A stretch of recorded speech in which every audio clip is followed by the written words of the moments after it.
सर्वप्रथम सदगुरुदेव के पावन चरण कमल की वंदना करता हूँ एवं यूट्यूब पर सदगुरु कबीर साहिब के बीजक ग्रंथ के उपदेश सुन रहे धर्म प्रेमी सज्जनों, माताओं एवं बहनों के चरण कमलों में मैं कोटि कोटि साहिब बंदगी करता हूँ। सदगुरु कबीर साहिब के सारे उपदेश किसी न किसी को प्रत्यक्ष रूप से सामने में कहे गए हैं, बंद कमरे में लिखे गए उपदेश नहीं है। सदगुरु कबीर साहिब कहीं साधु शब्द से तो कहीं पंडित पांडे शब्द से, कहीं अवधू अवधूत से संबोधित कर उपदेश दिया है। आज मैं जिस शब्द का उपदेश आप लोगों के समक्ष प्रस्तुत कर रहा हूं, उसमें शब्द सदगुरु कबीर साहिब अवधू कह करके उपदेश दे रहे हैं। कहते हैं, अवधू कुदरत की गति न्यारी, रंग निवाज करे वै राजा, भूपति करे भिखारी। याते लौंग हरफ नहीं लागे, चंदन फूल न फूला। मक्ष शिखारी जंगे रमे जंगल में, सिंध समुद्र ही झूला। इस पद में अवधू कहकर उपदेश दे रहे हैं। पहले अवधू का अर्थ जान लीजिए। बधू जिसे न हो उसे अवधू कहा जाता है। बधू का अर्थ होता है दूसरा, अर्थात जिसे किसी की जरूरत न हो। लेकिन यहाँ किसी को मकान की जरूरत है, किसी को पत्नी की जरूरत है, किसी को दुकान की जरूरत है, किसी को बेटा बेटी की जरूरत है, किसी को धन की जरूरत है, किसी को पद प्रतिष्ठा की जरूरत है, तब तक वह अवधू नहीं है।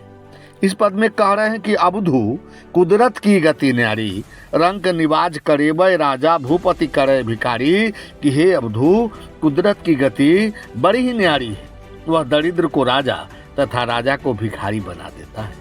यहाँ कुदरत से तात्पर्य भाग्य से नहीं, बल्कि मनुष्य की मन की माया से है, मन की कल्पनाओं से है। जीव ही वह ब्रह्म है, जीव ही वह राम है, परंतु स्वरूप बोध नहीं होने के कारण वह भटक रहा है।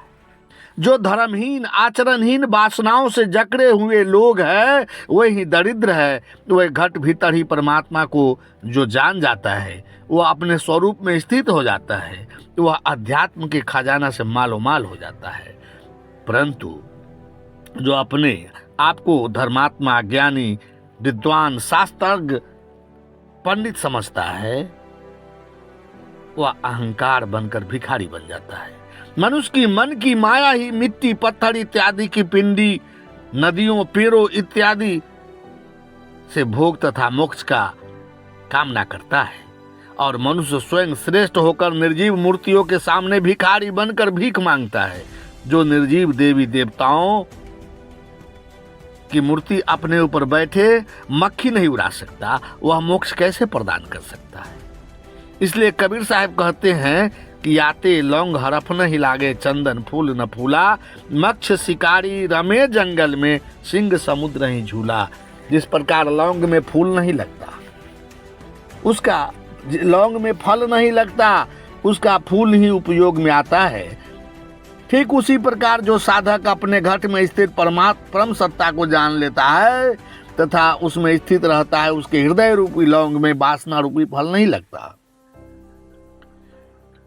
जैसे चंदन में फूल नहीं लगता है, उसके डार पात ही खुशबू से परिपूर्ण रहता है, वैसे ही हरि भक्तों में काम, क्रोध, लोभ, मोह, मद मत्सर, अहंकार तथा प्रकृति की आसक्ति रूपी फूल नहीं लगते। बिना फूल के ही अपने अंतस के गुणों की खुशबू से सुगंधित रहते हैं। मक्ष शिकारी रमे जंगल में, सिंह समुद्र ही झूला। कबीर साहब कुदरत की गति अर्थात मन की माया की गति का अनुपम उपदेश दे रहे हैं। कहते हैं कि कुदरत की गति तो देखो, स्वरूप में स्थित चेतना रूपी मछली संसार सागर से मुंह मोड़कर अंतःकरण रूपी जंगल में शिकारी करने लगा है, और अंतस में स्थित काम, क्रोध, लोभ, मोह इत्यादि का शिकार करने लगी तथा अंतःकरण रूप जंगल का बादशाह अहंकार रूपी जो शेर है, वह भयभीत होकर प्रभु की भक्ति रूपी सागर में डूब गया। इस शब्द में माया की आबद्धता के कारण चेतना की तुलना मछली से की गई है। जिस प्रकार मछली जल से अलग होते ही वह बेचैन हो जाता है, उसी प्रकार जो चेतना माया से आसक्त है वह घर परिवार पति पत्नी धन दौलत के लिए बेचैन हो जाते हैं। कहते हैं कि रेर रूख भय मल्यागिरी 14 फूटी बासा, 3 लोक ब्रह्मांड खंड में अंदरा देखे तमाशा, पंगा मोर सुमेर उलंघे त्रिभुवन मुक्ता डोले, गुंग ज्ञान विज्ञान प्रगासे अनहद बानी बोले। जो साधक घट में ही परमात्म प्रेम अर्थात स्वरूप में स्थित हो जाता है, स्वरूप की स्थिति प्राप्त कर लेता है, वह एरंडी के पेड़ के समान, जिसका जीवन में कोई महत्व नहीं, उस पेड़ का कोई उपयोगिता नहीं, परंतु जैसे ही स्वरूप बोध को प्राप्त कर लेता है वह चारों तरफ चंदन की खुशबू की तरह उसके सद्गुण सद्ज्ञान की खुशबू फैलने लगती है।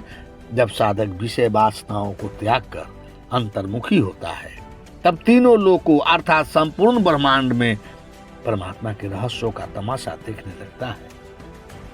वह चंचलता को त्याग कर परमात्मा में स्थित हो जाता है तथा तीनों लोकों में जहां कहीं भी रहता है जीवन मुक्त होकर के वह जीता है। आगे के पद में सदगुरु कबीर साहब बड़ा ही सुंदर उपदेश दे रहे हैं। कहते हैं कि आकाश ही बांधी पताल ही पठवै, शेष सरग पर राजय, कहे कबीर राम है राजा जो किछु करे सो छाजय। ये कुदरत की गति कितनी न्यारी है, जो अपने को बहुत बड़े प्रतापी, बड़े महान, बहुत बड़े ज्ञानी, धर्मात्मा, शास्त्रज्ञ, पंडित, मौलवी, पादरी आदि समझने का अहंकार करते हैं, उस आकाश तुल्य लोगों को तो वह पाताल नरक में भेज देती है, और जो अपने को दीनहीन समझकर प्रभु चरणों में पड़े रहते हैं वह परम मात्म में स्थित हो जाता है। कहने का मतलब है कि साधक अपने मस्तिष्क रूपी आकाश में छाई रहने वाली वासनाओं को बांधकर पताल में धक्का दे देता है, संसार की वासनाओं को संसार में ही खदेड़ कर छोड़ देता है। और कहते हैं कि कहे कबीर राम है राजा जो किछु करे सो छाजय। सदगुरु कबीर साहब कहते हैं कि घट घट वासी सर्वव्यापी सर्वात्मा राम ही वह राजा है, वह जीव ही वह राम है, वह सर्व समर्थ है, वही सारे ज्ञान विज्ञान का जनक है। वह जो कुछ भी करते हैं उन्हें सब शोभा देता है। शाह बंदगी, शाह बंदगी, शाह बंदगी।